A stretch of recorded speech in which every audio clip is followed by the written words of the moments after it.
Okay, so let's try and unpack this. It's a really staggering economic contradiction coming out of India. This issue of educated unemployment. It just flips the whole idea of what a degree is supposed to do, right? And the numbers, I mean, we looked at the sources you mentioned, and they're quite stark. The jobless rate for graduates sits at 29.1%. Yeah. That's nearly 9 times higher than the rate, 3.4% for people who can't read or write. And the scale. It's huge. Youth unemployment is higher than global levels now, making up, what, 83% of the total unemployed workforce in India? Exactly. And that's why we can't just look at this as, a simple economic problem. It feels much deeper, like a structural failure, and has these massive ripple effects. So our mission today really is to analyze the four big long-term consequences. Yeah. We need to get past just the immediate financial hardship and look at things like societal stability and the psychological toll it's taking. Right. Let's start with maybe the biggest economic piece, wasted human potential. India is supposed to be leveraging this demographic dividend, this enormous pool of young, educated people. But if they're not working, or not working effectively, that dividend, well, it becomes a demographic threat, doesn't it? It could lead straight to economic stagnation. Absolutely. It's a massive underutilization. And this waste, it really stems from a couple of related issues. There's the skills mismatch we hear about, but also what economists are calling jobless growth. You see the economy growing on paper, but the number of good formal sector jobs just isn't keeping pace. The supply of graduates keeps going up, but quality job creation lags way behind. I saw one report recently, the India Skills Report, I think, found that just 51.25% of graduates were even considered employable. They had the degree, the paper, but maybe not the specific skills employers are looking for. Okay, so is it just a skill mismatch, or is it also that the formal sector just isn't expanding fast enough to absorb them? Because 51% employable still leaves a lot of employable people without jobs. Well, it's definitely both. The lack of sufficient job creation is a huge part of it. And that economic frustration, it starts to spill over. It creates significant societal instability. Think about it. You have an entire generation, educated, told this is the path to a better life, and then they feel, well, betrayed by the system. That fuels resentment, disillusionment, and that can lead to social unrest. And that connects to underemployment too, right? Directly. Increased underemployment is a major outcome. You have people forced to take jobs that are way below their qualification level.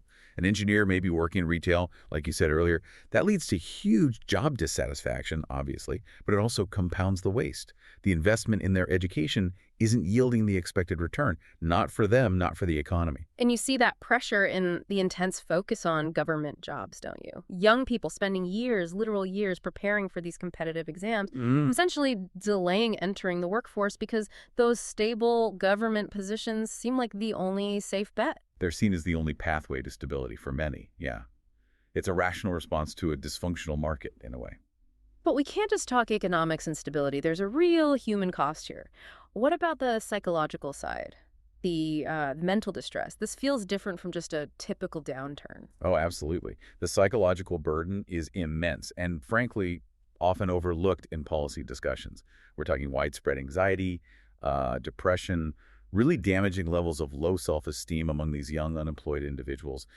For many, being unemployed isn't just about not having an income.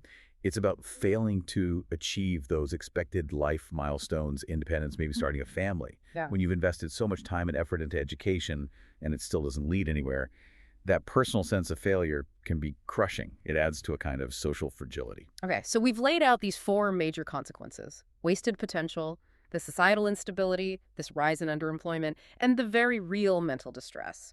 If you had to weigh them, which one poses the single greatest long-term threat to India's development?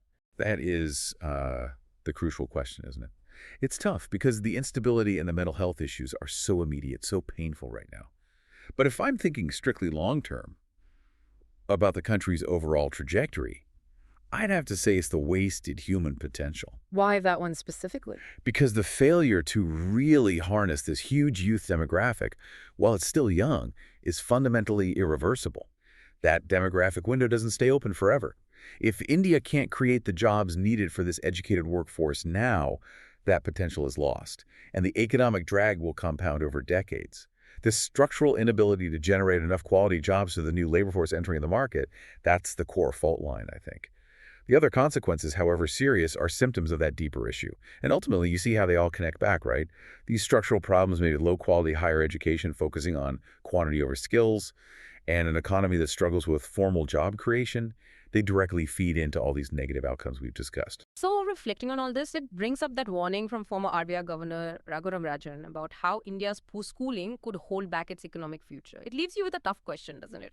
What needs to come first to turn this around? Do you focus on drastically improving the quality of education, fixing that skill supply side? Or is the absolute priority right now just rapid, large-scale creation of formal sector jobs to absorb the millions who are already educated, even if imperfectly skilled? We'll leave that question with you to think about.